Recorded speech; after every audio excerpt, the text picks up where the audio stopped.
여기 그거 해놨거든. 해놨는데 주제 없어졌던가요? 이렇게 해놓고 갔는데 저를 안 만졌는데요. 맛있어요.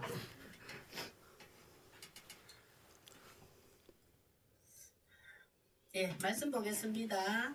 요한복음 18장 12절에서 27절까지입니다.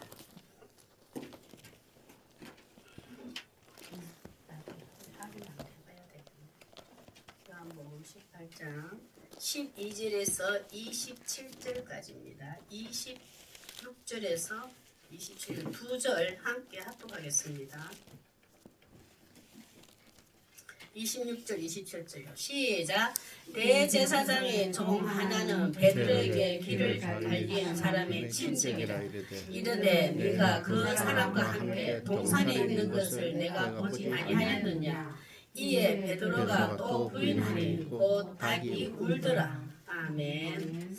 오늘 우리 요한복음 18장에 보면은 베드로가 예수님을 부인하는 그 사건이 이제 이렇게 나옵니다. 보면 이 말씀을 준비하면서 짧게 두 개가 돼 있는데 이거 어떻게 연결이 되지? 베드로의 부인을 보면서 내 삶도 이렇구나 이런 생각도 들고, 베드로가 예수님을 믿는 믿음이 없는 것이 아닙니다. 믿음이 있는데 구원은 받았는데 그 진리의 길을 따라간다는 것, 그 십자가의 길을 함께 인정하며 따라간다는 그것이 예수님을 따르는 길에서 오는 어떤 참 힘든 상황에 부딪혔을 때에 그 믿음이 없어가 아니고 그 무서운 거예요. 그 두려움에 거기서 예수님을 난 알지 못한다 부인하는 겁니다. 보면 인간의 스스로는, 인간의 의로는 절대 예수님의 진리의 길을 따라갈 수도 없고 완주할 수도 없어요. 성령, 그래서 예수님도 아시고 너희들 날 따르라 할 때 혼자긴 힘들다. 그래서 성령을 주겠다고 얼마나 약속했잖아요. 내 의로는 예수님을 따라갈 수 없다. 우리도 똑같습니다. 그런 거 베드로의 삶을 보면서 나는 과연 예수님보다, 예수님의 십자가에 끌려가는 것보다 나는 크게 보이는 게 무엇인가 한번 오늘 또 말씀 함께 나누고자 합니다. 우리 제목은 체포당하신 예수님을 볼 때 보였던 것은, 체포당하신 예수님을 볼 때 베드로의 눈에서 보였던 것은 무엇이고, 그러면 나는 어떻게 무엇이 보였는가? 그거 예수님이 보이지 않는 자체가 부인입니다. 예수님을 따르는, 예수 믿는 자는 이 믿음의 길을 간다는 게 아까 찬양했지만 좁은 길이거든요. 그 좁은 길에서 참 내가 예수님을 부인하지 않고 따라간다는 건 참 쉬운 게 아니에요. 예수님보다 더 크게 보이는 것이 탁 보이면 우리도 예수 믿는다는 그 당당함이 한순간에 무너지잖아요. 이렇게 다운되고. 성령이 아니면 우리가 봐야 할 것을 보지 못합니다. 실제 우리 오늘도 베드로의 어떤 관점도 있지만 또 하나님 예수님은 우리에게 너희들도 이렇게 기록해, 부끄러움, 수제자의 부끄러움을 왜 덜추어내서 성경에 기록했을까요? 우리도 예수님을 따라가는 길에 이렇게 부인할 수 있는 그 믿음의 연약함을 스스로 알게 해주시고, 성령이 임하니까 예수님이 참 제자가 되었던 베드로의 모습을 보면서 우리도 낙심하지 말고, 그래 이제 하나님 따라오라는, 그 예수님 따라오라는 그 말씀에 힘을 주시기 위한 기록이 아닌가 싶습니다. 우리 가슴에 손을 얹고 또 우리의 간절한 마음으로 하나님 두려워서 예수님을 부인했어도 곧 돌이키는 믿음의 복을 주소서. 아멘. 예수님은 이걸 기다리고 계세요. 너희들 나 따라오는데 힘들지? 내 보이지 않는 예수님 내 길을 따라오는 힘들지? 그러나 나 때문에 부끄러워할 수도 있고 피할 수도 있고 도망갈 수도 있고 부인할 수 있다. 너희들도 있다. 그러나 곧 돌이키는 자를 예수님은 기다리고 계세요. 예수님 우리를 한 번 우리는 수십 번 실수하지만 하루에도 얼마만큼 이런 상황에서 흔들릴 수도 있잖아요. 그러나 곧 돌이키는 자가 예수님 또 기다리고 계세요. 그게 또 복입니다. 또 한번 보겠습니다. 체포당하신 예수님을 볼 때 베드로의 눈에서 또 나의 눈에서 보였던 것은 무엇인가? 첫째, 무소부재한 세상 권력의 힘입니다. 무소부재한 세상 권력의 힘입니다. 이것을 누구 눈에? 베드로 눈에 보인 겁니다. 우리 눈에도 보일 때가 있어요. 보면은 참 무소부지한 것은 어디든지 그 영향이 끼친다는 거잖아요. 그 세상의 권력의 힘이 얼마나 아름다운가, 얼마나 강한가를 그 무소부한 세상 권력의 힘을 베드로는 예수님이 체포 당하시는 것을 보면서 예수님보다 그 권력의 힘이 크기를 봐버린 거예요.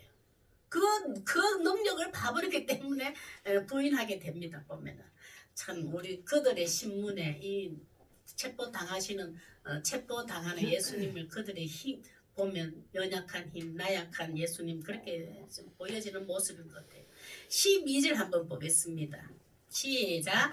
이에 군대와 천부장과 유대인의 아랫 사람들이 예수를 잡아 결박하여 이제 로마 군대하고 또 유대인들 중에서 대제사장하고 또 유대인들 중에서 또 한 1000명이나 되는 사람들하고 많은 이제 무리들이 와서 예수님을 잡아갑니다. 13절 제가 읽어볼게요. 먼저 안나세기로 끌고 가니 그 안나세는 그때 당시에 이 대제사장이고 그 보면은 대제사장의 어떤 권력의 힘이 얼마나 강한지를 몰라요. 그 진짜 대사장은 아니잖아요. 보면은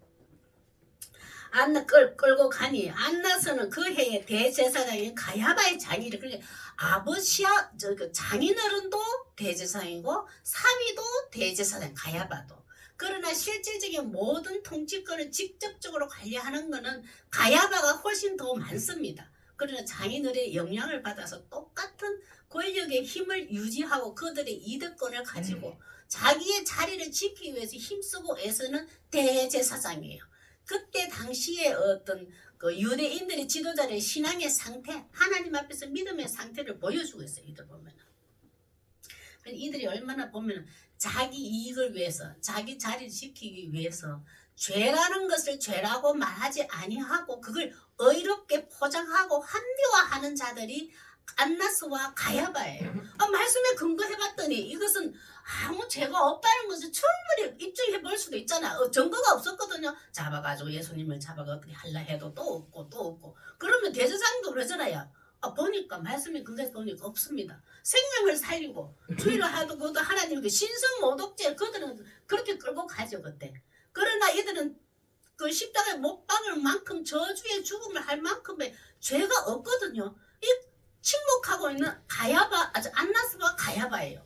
죄를 침묵하는 자체가 자기의 이득권을 유지하기 위함이거든. 기득권을 유지하기 위함이거든. 그걸 하나님 편에 봐서들은 죄를 의인화했더라 돼 있어요. 죄는 죄라고 얘기할 줄 알아야 되는데 그걸 내 유익을 위해서 포장해버리는 거. 이걸 죄를 의인화한 대제사장 둘이에요 보면. 실제로는 가야바가 많은 영향을 끼치고 있습니다. 14절 한번 볼게요. 시작. 가야바는 유대인들에게 한 사람이 백성을 위하여 죽는 것이 유익하다고 공부하는 자들. 사회가 자꾸 부추기는 거예요. 장인어른한테. 장인어른의 허락도 물론 어느 정도 영향이 있거든요. 사회 얘기 들어보니까. 그래도 같이 동하는 마음이 돼버렸어요. 그걸 누가 봤다? 베드로가 본 거예요. 세상의 권력의 힘이 어느 곳이든지 영향을 끼치고 있어서 내가 따르던 서성 하나님의 아들이라고 인정하고 있었던 그 예수님조차도 아무런 그거 없이 그냥 끌려가는 모습을 베드로가 옆에서 지켜본 거예요. 15절 한번 시작. 시몬 베드로와 또 다른 제자 한 사람이 예수를 따르니 이 제자는 대사장 아는 사람이라 예수와 함께 대제사장의 집들에 들어가고 근데 그 베드로는 거기에 감히 들어갈 수 있는 처지가 아니에요. 그래서 밖에 있었는데 대제사장하고 잘 아는 한 제자를 봤는데 이게 뭐 사도 요한이다 뭐 여러 가지 추측이 있고 막 아리마대 요셉이다 뭐 이런 있지만 실제로는 누구라고 기록이 안 됐으니까 뭐 더 이상 궁금해할 필요는 없고 그 하여튼 대제사장과 친분이 있는 어느 예수님을 따르는 제사가 베드로 들어오라 했는가 봐요. 그 어떤 자기의 그 권위가 좀 있었는가 봐요. 들어오라 해서 예수님 베드로가 들어갑니다. 16절 제가 읽어볼게요. 베드로는 문 밖에 서 있었거든요. 그 사람 들어오라 한 거예요. 대제사장을 아는 그 다른 제사가 나가서 문 지키는 여자에게 말이야 베드로를 데리고 들어오니 여자한테 그 문지기에 있는 여자한테 해가지고 내가 저 잘 아는데 저 아는 사람인데 베드로를 안에 들어오면 들어도 해도 되겠습니까? 이 정도 이제 허락했겠죠. 대제사장을 잘 알고 있는 제자니까 들어갔습니다. 그때 참 이제 이런 난감한 상황이 됐어요. 예수님을 따르고 믿음을 지키고 있는데 엄청난 내 목숨이 위태로운 상태에 베드로가 됐어요. 그때 맞닥뜨렸었을 때 17절 한번 보겠습니다. 시작. 문 지키는 여종이 베드로에게 말하되 너도 이 사람의 제자 중 하나가 아니냐 하니 그가 말하되 나는 아니라. 그럼 이 사람이 하는 말이 너도 지금 잡혀온 저 예수의 제자입니까? 이렇게 물었는데 제자가 아니죠. 설마 당신 보니까 뭐 설마 저 제자 예수님을 잡혀온 예수님을 따르는 제자가 아니죠. 아니라고 대답할 수 있도록 유도를 합니다. 제자 맞아요? 이렇게 묻는 거하고 그런 거 제자가 맞는 걸 확신하잖아요. 아니죠. 설마 당신 그 예수님 제자 아니죠? 이렇게 베드로가 말하기 너무 좋아진 거예요. 나는 모릅니다. 바로 실족을 합니다. 왜? 무소부재한 권력의 힘 앞에 예수님의 그 하나님이 행하신 많은 표적과 기적과 이적을 보고도 그 힘의 능력이 이 권력에 비하면 하찮은 거 아니지만은 약한 것을 본 베드로예요. 두 개를 똑같이 봤을 때 무엇을 봐야 했을까요? 예수님이 그동안 3년 동안 함께 해줬던 모든 일들을 생명 살리는 일들을 하나님만이 하실 수 있는 그 일들을 그것이 집중적으로 눈에 감기지 않고 보았더라면 나는 그분의 제자가 맞습니다.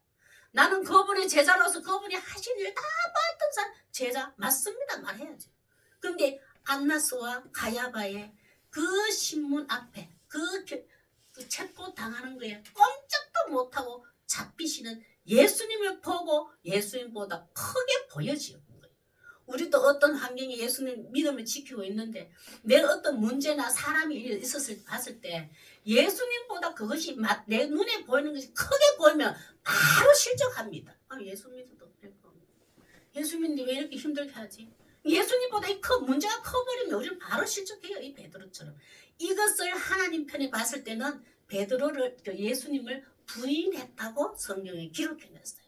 믿음이 부인은 완전 등 돌려가 예수님 떠나 없어. 완전 배신해가 떠난 게 아니에요.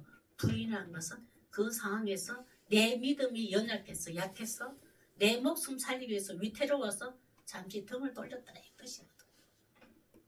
우리도 그럴 때가 참 많았잖아요. 18절요. 시작. 그때가 추운 고로 종과 아래 사람들이 불을 피우고 서서 쬐니 베드로도 함께 서서 쬐더라. 참 예수님은 이 상황을 왜 변명하지 않을까? 왜 지혜롭지 못할까? 예수님의 그 무한하신 하나님의 능력을 분명히 변명하고 설득시켜서 왜 잡혀왔는지 체포당했는지 그 예수님은 아무 말씀하시지 않고 걸려있는 그 모습을 베드로는 지혜롭지 못한 예수님으로 빠진 거예요. 우리도 그렇잖아요. 사람들이 내가 믿음을 지켜갈 때 어떤 사람들의 한 소리에 우리가 휙 넘어질 때 예수님이 나에게 순간순간 지혜를 주신다고 했는데 왜 이렇게 하실까? 내가 예수님이 함께해서 순탄하게 이끌어 주시지 않을 때 예수님은 능력이 없나? 힘도 없나? 지혜도 없나? 예수님 왜 날 침묵하고 계시지? 왜 눈 감고 계시지? 이렇게 예수님을 바라볼 때가 있잖아요. 이 문제보다 예수님이 작게 보였어. 우리의 그 모습이 똑같아요. 베드로의 모습도. 그러나 예수님은 이것을 우리에게 너희들도 이 정도밖에 안 되는 존재야. 이게 아니에요. 내 따르는 길이 힘들지. 그러나 이를 부인한다 할지라도 나는 너희를 책망하지 않아. 성령이 너희에게 임하면 반드시 너희를 곧 돌아올 거니까. 그걸 알고 예수님은 이 말씀을 기록해 놓은 거예요. 우리의 모습이 보여져야 됩니다. 예수님의 십자가의 사랑의 힘이 보이길 강구하는 것이 우리 예수님을 이 부정이 아니고 인정하는 거예요. 부인이 아니고 예수님을 인정하는 걸 보면 참 이럴 때 우리 오면은 예수님 내가 이 문제로 예수님이 힘이 없는 자 능력이 없는 자로 지금 느껴져서 제가 지금 실족했습니다. 예수님의 그 십자가의 사랑의 큰 힘이 저 눈앞에 바로 보여지고 제가 그것이 들려지고 그것에 소망을 가지게 해주십시오. 기도를 하세요. 한번 그 기도가 시편의 38편 17절에서 12절인데 17절에서 20절까지 제가 한번 읽어보겠습니다.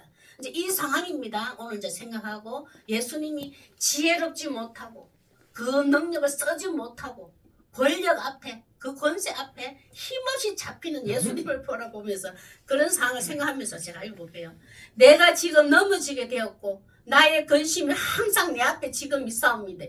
18절 내 죄악을 아뢰고 내 죄를 슬퍼해. 내가 지금 예수 믿는 게 지금 어제까지 단단했는데 오늘 이 문제로 내가 완전 지금 제가 그거 믿음이 없어졌습니다. 이 고백이에요. 내 죄를 슬퍼하네. 내가 속상합니다. 내 믿음 없는 게 들통이 났습니다. 이 말이에요. 내 원수가 활발하며 강하고 부당하게 나를 미워하는 자가 많으며 그럴 때 참 주위에 엄습해오잖아요. 강한 예수님보다 문제의 상황에서 나를 엄습해온다 이 말이에요. 그것이 많으면 또 악으로 선을 대신하는 자들이 내가 선을 따르는 것 때문에 나를 대적하나이다. 나 이 환경에서 예수님을 계속 찾고 예수님을 따라가고 싶은데 악으로 선을 대하는 자들이 내게 선을 따르는 것 때문에 나를 대적한다. 나를 미워하기도 하고 조롱도 하기도 한다 이 말이에요. 우리는 믿음을 지킬 때 세상의 주위에서 옹여 박수 치고 안 합니다. 말 안 해도 속으로도 나를 비웃기도 하고 너 예수 믿어봤자 예수님 큰 힘 의지해봤자 니 풀리는 거 없대? 세상에 돈이 힘 세지 세상에 누구 힘 세지 니 그거 의지해봐라 뭔 힘이 있노? 그렇게 말은 안 해도 그렇게 비웃고 한 사람들도 많아요. 그럴 때 내가 그렇겠다 이 말이에요. 그럴 때 우리 21절 22절 이 기도를 예수님의 이름으로 하면 바로 돌이켜서 예수님 진리기를 바로 원위치 돌아갈 수가 있다고 이렇게 부인했다 할지라도 시작 여호와여 나를 버리지 마소서 나의 하나님이여 나를 멀리하지 마소서 속히 나를 도와주소서 주 나의 구원이시여. 이걸 누가 했어요? 베드로가 요한복음 21장에서 했어요. 그래서 우리는 곧 돌이키면 됩니다. 이렇게 부인했다 할지라도 무서워서 이 나약한 힘 지혜 없어 보이고 약해 보이는 힘 예수님 십자가의 사랑이 큰 사랑했는데 그 큰 사랑 세상 것 비하면 약하더라. 능력 없더라. 그 내 생각이 왔던 것이 부인행위거든요. 그러나 나를 버리지 마소서 나를 멀리하지 않소서. 내가 지금 상황 그랬습니다. 기도하면 돼요. 누가복음 7장 이런 말씀이 있어요. 누구든지 예수님이 하셨어요. 누구든지 나로 말미암아 실족하지 아니하는 자는 복이 있도다 하시니라. 우리는 실족하지 않을 수는 없어대. 실족했다 할지라도 실족한 나를 가슴 치면서 나를 멀리하지 마소서 나를 도와주소서 나를 구원하소서. 내가 낙심했나이다 실족했나이다 고백하면 돼. 무소부재한 예수 그리스도의 십자가의 사랑의 힘이 어떠므로 보여지는 믿음의 눈이 떠여지시길 바랍니다. 우리 두 번째 보겠습니다. 체포당하신 예수님 볼 때 베드로의 눈에 나의 눈에 보였던 것은 무엇인가 보겠습니다. 수치와 모욕에도 침묵하는 것입니다. 수치와 모욕에도 침묵하는 것입니다. 가짜 대제사장이 진짜 참 대제사장 되신 예수님을 수치와 모욕을 할 때 예수님이 제지를 하지 아니하고 그들을 책망하지 아니하고 침묵하는 것이 베드로 눈에는 미련하게 보인 거예요. 와, 이거 참 우리도 그렇잖아요. 예수님 그 기적과 표적과 이적을 모두 물로 포도주를 만드시는 분이 체포 당하시고 여기 불어서 다 넘어뜨리고 체포 풀리면 되잖아요. 왜 안 쓰지 그 능력? 예수님을 미련하게 보이는 베드로의 모습이에요. 우리도 그럴 때가 있잖아요. 예수 능력 많은데 왜 안 쓰세요? 왜 침묵하세요?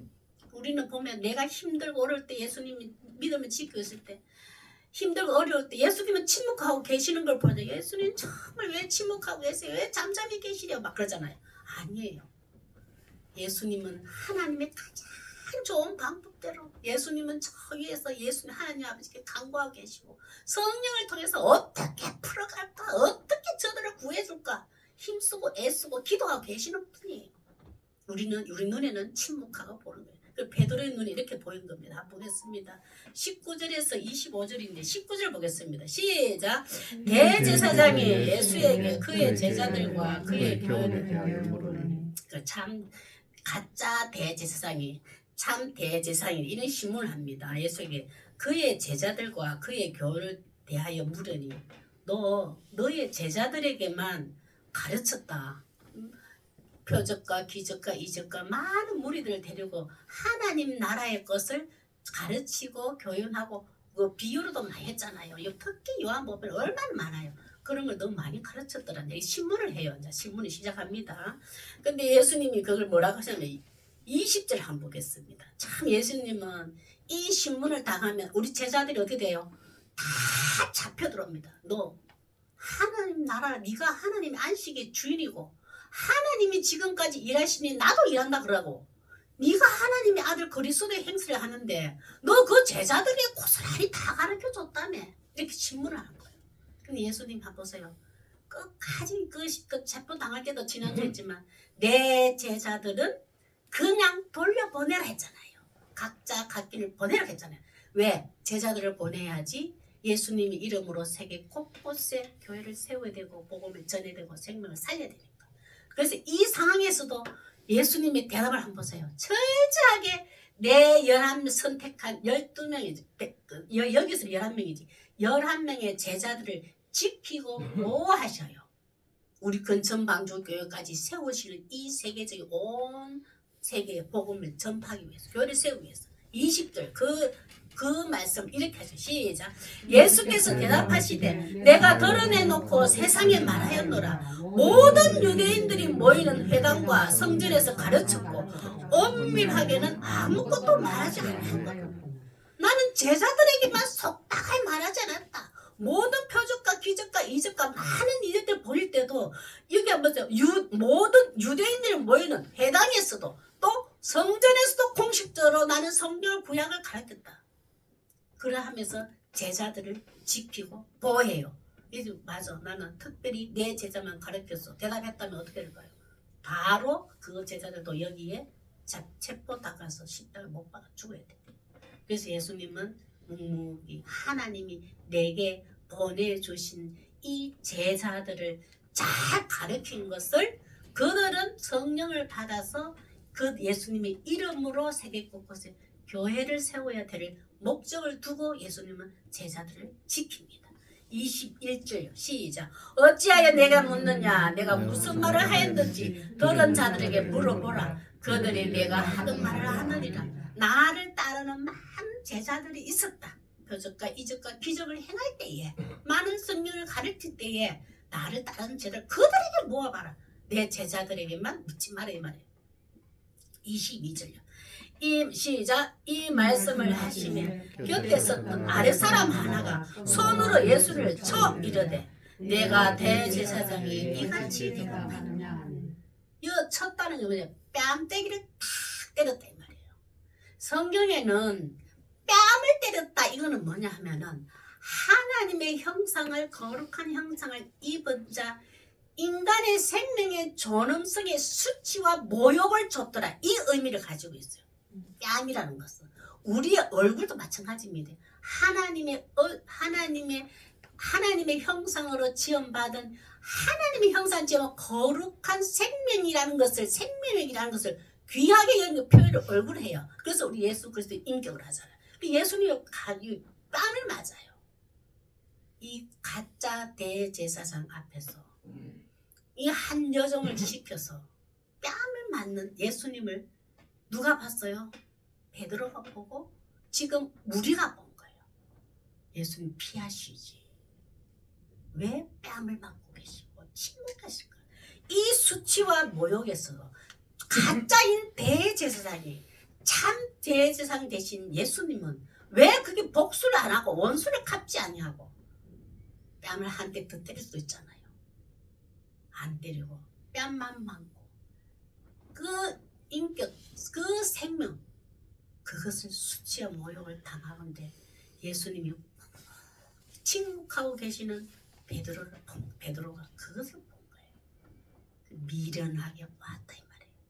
분명히 도망갈 수도 있고 항의할 수도 있고 책망할 수도 있었는데 성경을 들이대서 어떻게 가르칠 수도 있고 훈계할 수도 있어요.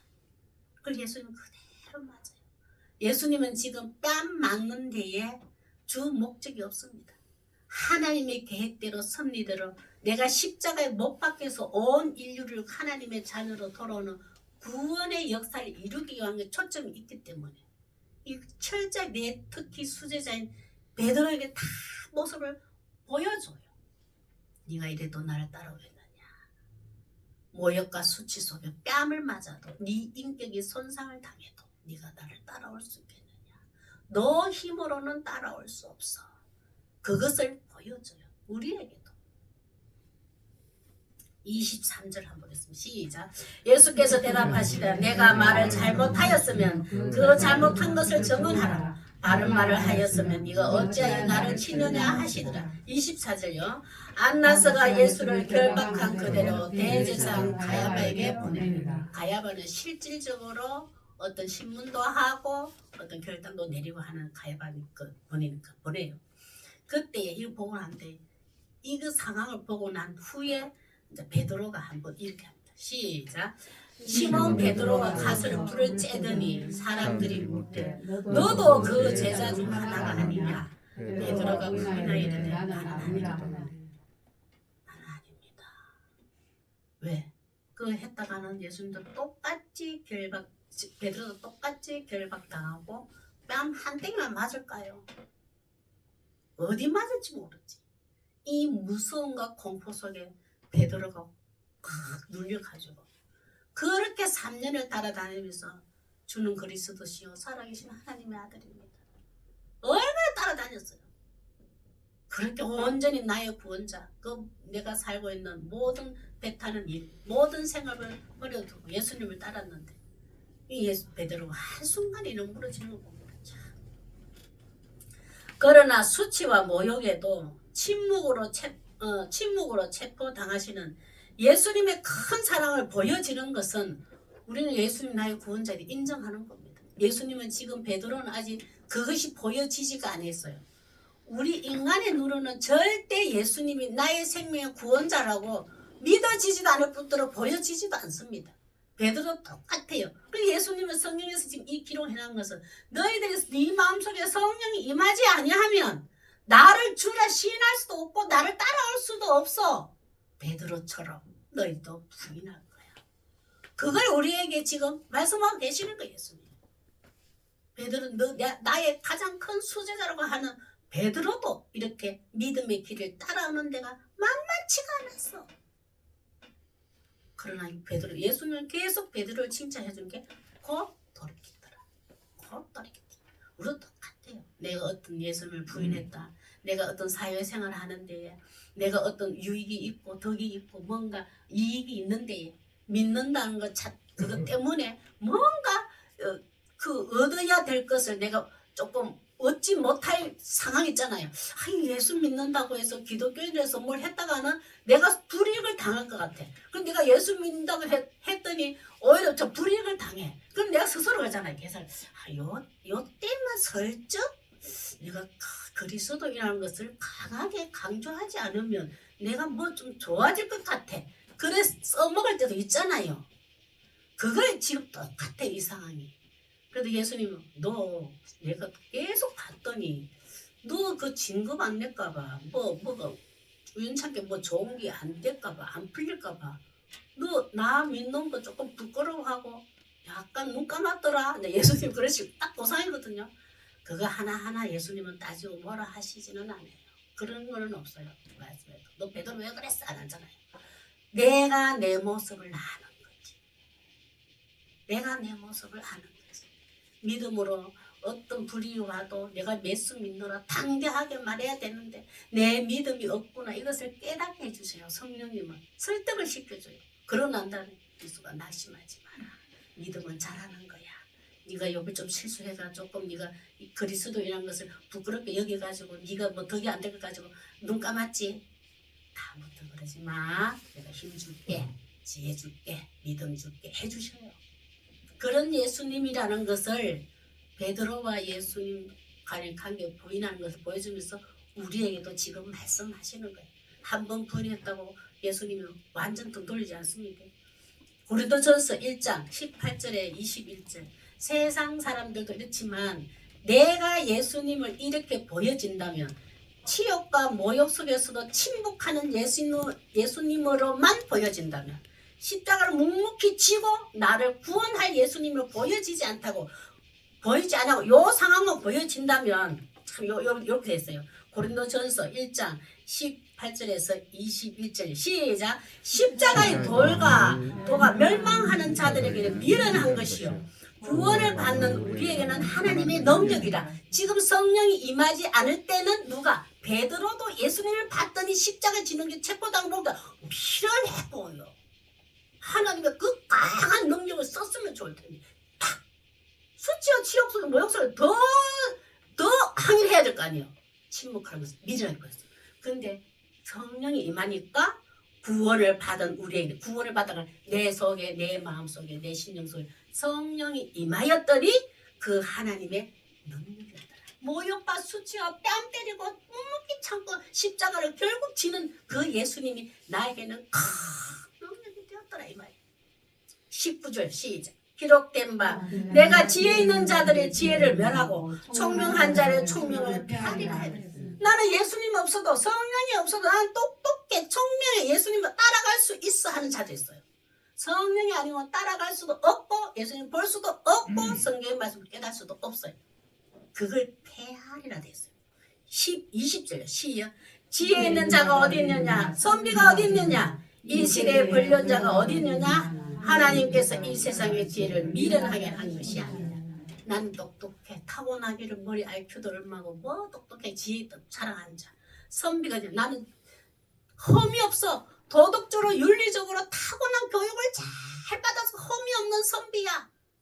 타고난 내 그 부모로부터 물로 받은 있잖아요. 그 선비. 이 세대 변론가가 어디 있느냐. 나는 이 세대를 분별해서 얼마나 똑똑한지 몰라. 선과 악을 알아. 언제 세상에서 선과 악과 하나님 앞에서 선과 악이 다르잖아요. 그거 알아. 나는 얼마나 말도 잘하는지 몰라. 유명한 철학자의 사상도 가지고 있어. 이런 자. 그런 자가 하나님 앞에서는 하나님 다 미련스럽게 그대로 놔두신다 이 말이에요. 그러나 우리가 선비가 아니다 할지라도 지혜가 없다 할지라도 세상의 변론가가 아니라 할지라도 예수님께서 약속하신 성령이 내 마음속에 임하면 이 세상을 넉넉히 이기는 힘과 능력을 주신다 이 말이에요. 하나님은 그게 참 그러고 우리는 하나님 너무 공평하신 하나님 맞는 것 같아 보면 정의의 하나님 맞는 것 같아 보면 의로우신 하나님 맞는 것 같아요. 우리가 이런 자리에 아니 지혜 있는 자 선비 세상에 똑똑한 변론자가 아닌데도 하나님 알아가고 예수님이 보여지고 예수님의 음성이 들려지는 이 복을 주셨잖아요. 참 그런 미련한 자로 하나님 우리를 두지 아니하고 이런 지혜 주신 걸 얼마나 감사해요. 21절요 시작. 하나님의 지혜에 있어서는 이 세상이 자기 지혜로 하나님을 알지도 못하고 보지도 못하고 믿어지지도 못해요. 시작. 하나님께서 전도에 미련한 것으로 믿는 자들을 구원하시기를. 자, 여기서 전도에 미련한 것으로 내 의지, 내 능력, 내 지식으로는 예수님을 나는 볼 수도 없고 믿지도 못하고 그 진리의 길이 십자가를 따라갈 수가 없습니다. 고백하는 자. 이게 하나님께서 전도에 미련한 것으로. 우리는 전도 잘하고 세상사 내 이웃들에게 예수님의 사랑의 향기를 나타내고 빛과 소금을 이렇게 나타내고 살아계신 하나님을 증명해 보이는 사람들은 미련하다. 이게 뭐냐면 저 사람 보니까 보면은 나는 지혜 없다 그러고 나는 능력이 없다 하고 나는 뭘 모자라요. 나는 연약해요. 나는 당신보다 뭔가 좀 부족한 게 많아요. 그러는데 세상 살아가는 거는 잘 살아가거든요. 지혜롭게. 어떤 상황에서도 어떤 문제가 있어도 하나님 주시는 지혜로 서로서로 공동체를 아름답게 잘 이끌어가는 가정도 사랑스럽게 다 하잖아요. 그걸 세상 사람들이 보았더니 저거 똑똑한 것도 아닌데 많이 배운 것도 아닌데 뭐가 없는데 가진 것도 크게 없는데 배운 것도 필요 없는데 저 미련해 보였는데 저기는 무엇이 있을까? 그 미련한 것은 보면 세상 사람 미련했지만 하나님 보셨을 때는 하나님 앞에서는 진짜 하나님이 지혜로운 자로 거듭나게 해주셨단 말이에요. 진짜 참 성도, 참 그리스도인은 이런 지혜를 풍성히 동시에 주십니다. 예수님은 동시에 주셔요. 우리 이런 고백은 많이 하나님 좀 미련합니다. 제 힘으로는, 제 의지로는, 제 경험으로는, 제 지식으로는 살아갈 수도 없지만 이웃 사람을 사랑할 수가 없습니다. 이 고백하는 자 돼야 돼. 그런 자를 통해서 하나님은 하나님 나라고 확장이 돼. 25절요. 시작. 하나님의 어리석음이 사람보다 지혜롭고 하나님의 약하심이 사람보다 강하니 이게 성령이 임하기 전에 베드로는 못 본 거예요. 우리 하나님이 어리석음이지. 예수님은 얼마나 어리석게 보여요. 얼마나 미련스럽게 보여요. 얼마나 약하게 보여요. 그 약하게 보이고 어리석게 보이고 지혜 없어 보이는 것이 사람보다 지혜롭고 사람보다 강한 것은 예수님의 십자가에 죽으시고 성령이 내게서 임했기 때문에 이 예수님이 보여지는 거예요. 우리는 그런 예수님이 보여진다는 것은 내 속에 지금 성령이 임해서 작업하고 계시고 충만히 임했다는 증거입니다. 나의 약함과 어리석음을 깨닫고 성령으로 말미암아 흔들리지 않고 잘 따르는 자 되시길 바랍니다. 우리 세 번째 보겠습니다. 체포 당하신 예수님을 볼 때 베드로 눈에 우리 눈에 보였던 것은 뭐냐 하면은 세상 사람이 나를 보고 있는 것입니다. 예수님이 나를 보고 있는 게 아니고 세상 사람이 지금 나를 어떻게 보고 있는가가 이것이 체포당하신 예수님 볼 때 보여진 거예요. 우리도 세상 사람이 저도 참 교회 다닌다고 했고 신앙이 어릴 때는 예수님이 나를 보고 계신다는 이 의식보다 우리 교회 성도들이 나를 보고 있는 게 의식을 많이 하면서 종교 생활을 많이 했었어요. 하나님이 나를 어떻게 보고 계시는가? 내 생각과 내 마음의 중심을 지금 어떻게 관찰하고 계시는가? 그거 생각하기 이전에 성도들이 나를 어떻게 보고 있는가? 성도들이 나를 어떻게 칭찬하고 있는가? 혹시나 그들에게 내가 흠이 잡히지 말아야지. 내 신앙생활인데 그들에게 내가 믿는 척 뭔가 그들보다 내가 신앙생활 하는데 교회 종교생활 하는데 흠이 없어야지. 거기에 내가 의식했던 적이 많았다고요. 예수님이 나를 보는 것보다, 예수님이 나를 평가하는 것보다, 감찰하는 것보다 교회에서 성도들이 나를 평가해 주는 게 거기에 크게 보였단 말이에요. 이 베드로 똑같아요. 26절, 27절 한번 볼까요? 시작. 대제사장의 종 하나는 베드로에게 귀를 잘린 사람의 친척이라 이르되 네가 그 사람과 함께 동산에 있는 것을 내가 보지 않았냐. 근데 지금 나 모른다고 부인했거든요. 근데 나를 직접 본 한 정인이 나타나 버렸어. 아니야. 내가 그때 그 말고가 귀 잘리더니 네 귀 잘랐잖아. 그때 네 스승 예수도 같이 있었잖아. 내가 그때 똑똑히 봤는데 이야 근데 이 상황이 돼버린 거야. 그때에 참 베드로가 한번 보세요. 27절 한번 보겠습니다. 시작. 이에 베드로가 또 부인하니 곧 닭이 울더라. 예수님은 지금 한번 보세요. 베드로는 예수님은 내가 끝까지 너희들을 사랑하겠다. 그걸 예수님이 약속하신 것도 지금 안 보입니다. 안 들립니다. 그리고 또 베드로도 어떤 약속을 했어요? 예수님하고 어떤 맹세를 했습니까? 내가 지금 아버지께로 나는 갈 것이고 너희들은 다 따라오지를 못할 것이다. 얘들 베드로가 막 제 생각에는 두 줌을 불 끄죠. 예수님. 다른 제자들은 안 따라가도 저는 절대 예수님을 부인하지 않고 예수님을 따르겠습니다. 내 목숨을 바치서라도 예수님을 따라가겠습니다. 약속했거든요. 맹세를 했다고요. 그 맹세 우리 절 하나님 앞에 맹세했는 거 우리 하나님 앞에 맹세하고 약속하고 서원했는 거 많죠.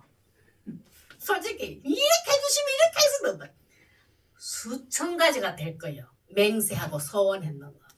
예수님 그거 다 하십니다. 지키지 못할 약속, 맹세, 서원했는 거 하셔요. 그런데 참 베드로도 그 맹세했던 것을 다 잊어버린 채 체포당하신 예수님 눈에만 탁 요즘 딱 잡혀.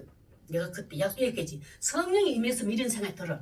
이제 성령이 없으니까 지금 성령이 임하지 않으니까 얼마나 그 저주 아저씨 됐다. 안 볼까요? 그 마가복음 한 번 더 보면 마가복음 14장 71절에 한번 보세요. 예수님이 이 상황이 이 생각이 났어야 돼. 시작. 그러나 베드로가 저주하며 맹세하되 나는 너희가 말하는 이 사람을 알지 못하는 마가복음이 똑같이 이란데 이말면 베드로가 저주하면 내가 그 사람을 예수를 안다면 예수를 내가 안다면 나는 천벌을 받아도 되겠어. 내가 예수님을 안다면 나는 내가 스스로가 하나님으로부터 나는 하늘로부터 천벌을 받겠노라. 그까지 맹세를 했대요. 얼마나 맹세가 강했는지. 이것이 한순간에 다 무너지고 내가 직접 봤다. 너 말고 귀 잘랐잖아. 누가? 사람의 눈이 보는 거예요. 지금 세상 사람이 지금 나를 보고 있는 것에 보여진 거예요. 이것이 부인이라고 봐요. 저는 예수님을. 그러나 이사할 때 예수님을 예수 생각해야지. 그게 27절이요. 읽었나요? 이에 베드로가 또 부인한 닭이 딱 울더라. 이제 이때 난리가 났습니다. 닭이 딱 울고 나니까 예수님이 나를 끝까지 우리를 사랑하겠다 했고 내가 스스로 내 목숨을 저 예수님을 안다면 저 예수를 내가 안다면 내 스스로가 천벌을 받겠다고 맹세했던 내 의로 맹세했던 결단하고 장담했던 것이 한순간에 무너지는 것이 곧 닭이 울더라. 예수님 얘기했잖아요. 너 나 따라온다고? 네 목숨을 버리서 나 따라온다고? 나 때문에 나를 위해서 너 죽겠노라고 약속했는 거 너 그거 못 지켜. 그러고 난 다음에 닭이 울기 전에 그 못 지켜 말했잖아요. 분할 거거든요. 아니요. 저는 내 목숨을 버리서라도 예수님 따라갈 겁니다. 얼마나 장담했어요. 그게 한순간에 무너지는 베드로의 모습.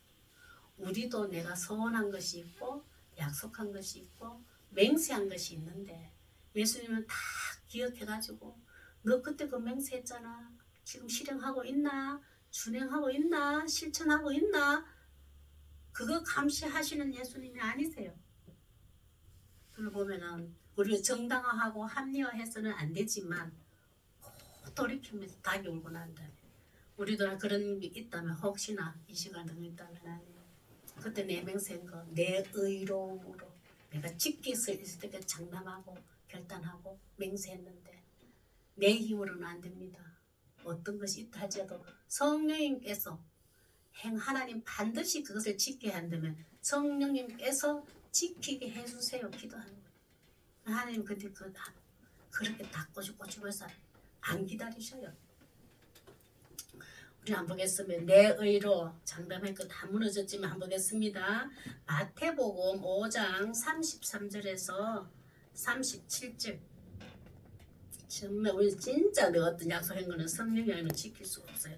33절에서 34절 제가 읽을게요. 또 옛사람에게 말한 바 헛맹세를 하지 말고 내 맹세한 것을 주께 지키라 하였다는 것을 너희가 들었으나 나는 너희에게 이르노니 이제 예수님이 하신 말씀이에요. 나는 너희에게 이르노니 도무지 맹세하지 말지니 하늘로도 하지 말라. 이는 하나님의 보좌이며 땅으로도 하지 말라. 이는 하나님의 발등상이며 예루살렘으로도 하지 말라. 이는 큰 임금의 성이며 내 머리로도 하지 말라. 이는 네가 한 트럭도 희게 검게 할 수 없습니다. 예수님 왜 우리에게 맹세하죠? 네 의로는 네 힘으로는 너 의지로는 네 의리로는 네 강한 고집이라 해야 되나 완고함 완벽함 그거로는 절대 하나 두고 예수를 믿고 저렇게 살아가면 다 색깔이 다릅니다. 그 색깔을 귀하게 여겨줘야 되고 인정해주고 존중해줘야 돼요. 그래서 그 교회에서는 나 그것을 지나치게 내 견해가 옳다고 확정하기 위해서는 너무 강하게 해서는 안 된다. 그게 예수님은 지나치게 하는 것은 악이라 했어요. 참 이런 걸 우리 교회 안에서도 참 조심해야 되고 교회 밖에 세상 사람들한테도 더 조심해야 돼요. 그래서 그들의 세상 사람들이 보는 관점도 그리스도인들은 충분히 이해해 주면서 그들의 말도 수용해 주면서 내가 옳고 그름을 내가 탁 표시해 주면 돼요. 아유 누구 어머니는 누구 씨는 그렇게 생각하는데 아유 나는 하나님 앞에서 하나님 자녀로서는 이렇게 생각해요 라고 끝내야 돼요. 그거 다 이랬어 뭐 어쨌어 그거 하면 안 되고 이쪽 생각 들어 내 생각에 맞춰야 된다. 이런 강요해서는 안 된다. 그거는 악으로부터는 또 예수님 그만큼 조심하라고 했어요. 성도는 예수님에 대해 내가 깨닫게 해주신 만큼만 고백하는 것이 예수님을 잘 따르고 인정하는 자인 것을 기억하시기 바랍니다. 우리 말씀을 통해서 우리 오늘 책보당하신 예수님을 볼 때 보였던 거 했는데 우리 다 이 시간에 나는 예수님을 과연 어떻게 보고 있는가 그것을 오늘 한번 되새겨보고 이런 부인했던 나의 연약함과 어리석음을 깨닫게 하시고 예수님이 온전히 크게 보여지는 우리 영적인 눈이 열려달라고 그렇게 기도하겠습니다.